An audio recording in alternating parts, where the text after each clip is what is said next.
আসসালামু আলাইকুম প্রিয় BCS and other job candidates.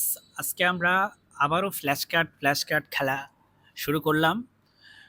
নায়েবে নবী প্রবন্ধটি কে লিখেছেন? নায়েবে নবী প্রবন্ধটি লিখেছেন Abul Mansur Ahmed. If I am not wrong, yes, Abul Mansur Ahmed. So আমরা আবারও বলি, নায়েবে নবী লিখেছেন হচ্ছে, এই প্রবন্ধটি লিখেছেন হচ্ছে আবুল মনসুর আহমদ। নায়েবে নবী লিখেছেন কে? Abul Mansur Ahmad. Okay, next question হচ্ছে নবীবংশ। নবীবংশ কে লিখেছেন? নবীবংশ লিখেছেন Syed Sultan, as per as I know. Yes, Syed Sultan হচ্ছে অ্যান্সার। নবীবংশ লিখেছেন সৈয়দ সুলতান। কথোপকথন কে লিখেছেন? এটা হচ্ছে none other than William Carey. Yes, William Kerry.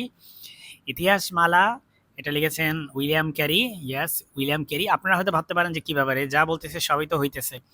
আসলে এই ফ্ল্যাশ কার্ডগুলো এগুলো যেহেতু আমার নিজের বানানো, সো আমার রিভিশন দেওয়া আছে, সেজন্য আমি হয়তো বেশিরভাগ পারতেছি। কিন্তু এটার মানে মোটেও এটা না যে আমি খুব ভালো বাংলা সাহিত্য জানি, মোটেও এই ব্যাপারটা কিন্তু সত্য না। তারাবাই উপন্যাসটি লিখেছেন ইসমাইল হোসেন সিরাজি, আর তারাবাই নাটকটা লিখছেন হচ্ছে ডিএল রায় বা দ্বিজেন্দ্রলাল রায়। এই জিনিসটা হচ্ছে খুব কনফিউজিং। উপন্যাস লিখছে হচ্ছে ইসমাইল হোসেন সিরাজি, কিন্তু নাটকটা লিখছে হচ্ছে ডিএল রায়। ডিএল রায়ের আরও লেখা নাটক হচ্ছে শাহজাহান নূরজাহান। কত সুন্দর মিল, শাহজাহান নূরজাহান। নদী ও নারী লিখেছেন হচ্ছে হুমায়ুন কবির। নদী ও নারী, আচ্ছা এটা আমি একদম একেবারে 100% শিওর না, আমি একটু চেক করে দেখি আসলে। ইয়েস, হুমায়ুন কবির নদী ও নারী লিখেছেন। মধুমালা নাটকটা কে লিখছে? এটা যথাসম্ভব জসিমউদ্দিন। ইয়েস, জসিমউদ্দিন। সাবিত্রী উপাখ্যান লিখছে ইসমাইল হোসেন সিরাজি যথাসম্ভব। না, হাসান আজিজুল হক লিখেছেন সাবিত্রী উপাখ্যান। নবান্ন লিখছেন হচ্ছে বিজন ভট্টাচার্য, রাইট, বিজন ভট্টাচার্য। ইয়েস। প্রেমের সমাধি লিখছে যথাসম্ভব, ইয়েস, এটা মনে হয় লিখছে সৈয়দ ইসমাইল হোসেন সিরাজি। মোহাম্মদ নজিবুর রহমান, হয় নাই, মোহাম্মদ নজিবুর রহমান লিখছে হচ্ছে প্রেমের সমাধি। প্রেমের সমাধি ছেড়ে পাখি আয় উড়ে আয়।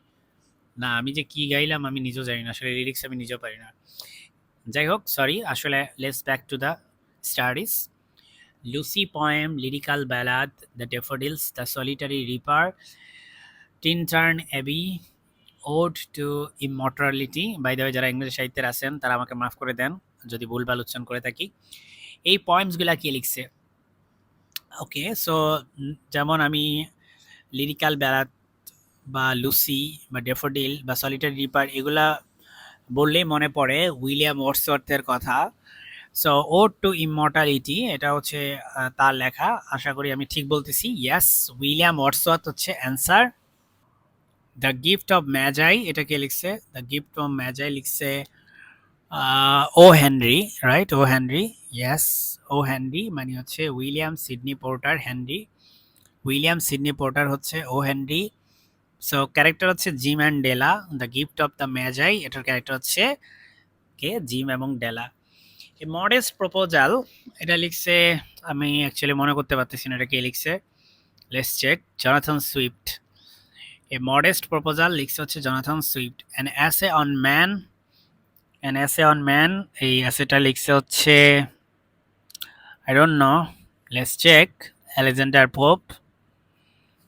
সো নেক্সট হচ্ছে আমাদের অ্যাডোনিস। অ্যাডোনিস পিভি শেলির লেখা elegy.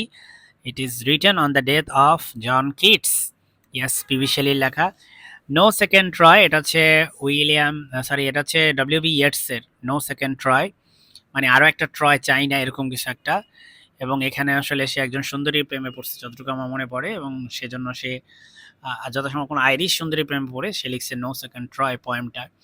The second coming is about Jesus Christ, এটাও লিখছে W B Yeats. Yes, W B Yeats. এখানে ডব্লিউ বি ইয়েটসের আরও অনেকগুলো কবিতা আছে। The lake isle of Innisfree, Easter 1916, September 1913, the tower, no second Troy, the second coming, sailing to Byzantium. এই poem সবগুলো লিখছে ইয়েটস, ডব্লিউ বি ইয়েটস, হচ্ছে আয়ারল্যান্ডের মানে আইরিশ কবি। সো স্টার 1916 একটু আগে বললাম, ডব্লিউ বি ইয়েটসের লেখা। পোয়েম। এইখানে খুব বিখ্যাত একটা লাইন, সেটা হচ্ছে all changed আটারলি, A terrible beauty is born. এটা কিন্তু স্টার 1960। এটা হচ্ছে আয়ারল্যান্ডের সাথে যথাসম্ভব ইংল্যান্ডের একটা তৎকালীন সময়ে একটা যুদ্ধ ভাব চলছিল, তো সেটা নিয়েই লিখছি আর কি। ঠিক আছে, এখন নেক্সট আমরা চলে যাব হচ্ছে, হ্যাঁ ঠিক আছে, হ্যাঁ রাইট, আয়ারল্যান্ডের সাথে ব্রিটেনের দ্য সেকেন্ড কামিং। একটু আগে আমরা দেখলাম, এটা ডব্লিউ.বি. ইয়েটস এর জিসাস ক্রাইস্টের উপরে the lake isle of Innisfree. এটাও একটু আগে দেখলাম যে এটা হচ্ছে ডব্লিউ.বি. ইয়েটস এর। সেপ্টেম্বর 1919, একটু আগে দেখলাম যে এটা হচ্ছে ডব্লিউ.বি. ইয়েটস এর। পাশাপাশি রাখার কারণ আছে, এতে আসলে মুখস্থ করতে সুবিধা হয়। দাস ক্যাপিটাল, এই বিখ্যাত বইটা লিখছে হচ্ছে কার্ল মার্কস তার শ্রেণী বৈষম্য নিয়ে উনি লিখছে এটা, Das capital. Yes, Karl Marx. Abhor, এই শব্দটা আসলে আমি এমনি লিখছি, এটা একটা ভোকাবুলারি। অ্যাভোর শব্দটার অর্থ হচ্ছে লোথ বা হেইট বা ঘৃণা করা, বা অ্যাভোর করা বা লোথ করা একই কথা, ঠিক আছে। So the zoo of Malta, যে মুভ অফ মাল্টা, আমি আমার আসলে মনে নেই এটা কি লিখছে, যত সম্ভব Christopher Marlowe. The zoo of Malta, yes Christopher Marlowe. The doctor's dilemma, এটা তো none other than G B Shaw, yes Bernard Shaw. Hyperion কে লিখছে? হাইপারিয়ন লিখছে, এটা যত সম্ভব I am not sure actually, ভুলে গেছি আমি কে লিখছে এটা। জন কিটস, হাইপারিয়ন লিখছে জন কিটস, এটা পারা উচিত ছিল, বিখ্যাত। লন্ডন বয়েম কে লিখছে? নো ক্লু হোয়াটসোএভার, এটা লিখছে উইলিয়াম ব্লেক। লাভ লাভার্স লস্ট, এটা তো বুঝতেই পারতেছেন উইলিয়াম শেক্সপিয়র হবে। তারপরে অ্যাডোনিস, এটা হচ্ছে পিবি শেলির লেখা। অ্যাডোনিস হচ্ছে কার লেখা? পিবি শেলির, right, if I am not wrong it is of PB Shelley. Ameliorate, এটা একটা ভোকাবুলারি। অ্যামিলিওরেট মানে হচ্ছে যথাসম্ভব, এটার মানে হচ্ছে টু মেক বেটার, এরকম কিছু একটা। Improve, yes improve or to make better.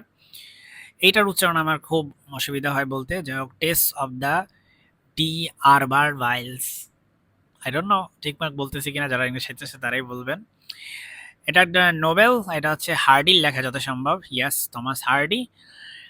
এটার একটু দেখেন ক্যারেক্টারগুলো, Angel Clare, Tess Durbeyfield something like that. Anyway, Oslo চুক্তি, ওই যে ইয়াসির আরাফাতের সাথে ইসরায়েলের, তার জানি প্রধানমন্ত্রী না প্রেসিডেন্ট, যাই হোক, তার হচ্ছে একটা চুক্তি হয়েছে 1993 সালে, এবং হোয়াইট হাউসে বসে হয়েছে এই চুক্তিটা, এবং চুক্তির মধ্যস্থতাকারী হচ্ছে ইউএসএ। সো ইয়েস, আপনারাও দেখতে পাচ্ছেন, আমিও দেখতে পাচ্ছি।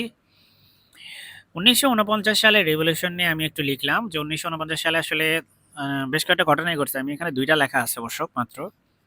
একটা হচ্ছে ন্যাটো ফর্ম হয়েছে 1949 সালে, আর একটা হচ্ছে কমিউনিস্ট রেভলিউশন অফ চায়নায় যে সমাজতান্ত্রিক বিপ্লব হয়েছে, সেটা হচ্ছে 1949 সালে হয়েছে। সো এই দুইটা ব্যাপার আমি আর কি এখানে লিখে রাখছি, আর কিছুই না এখানে। এই হচ্ছে বিষয়, আজকে এ পর্যন্তই থাকুক। আসসালামু আলাইকুম, আমার জন্য দোয়া করবেন।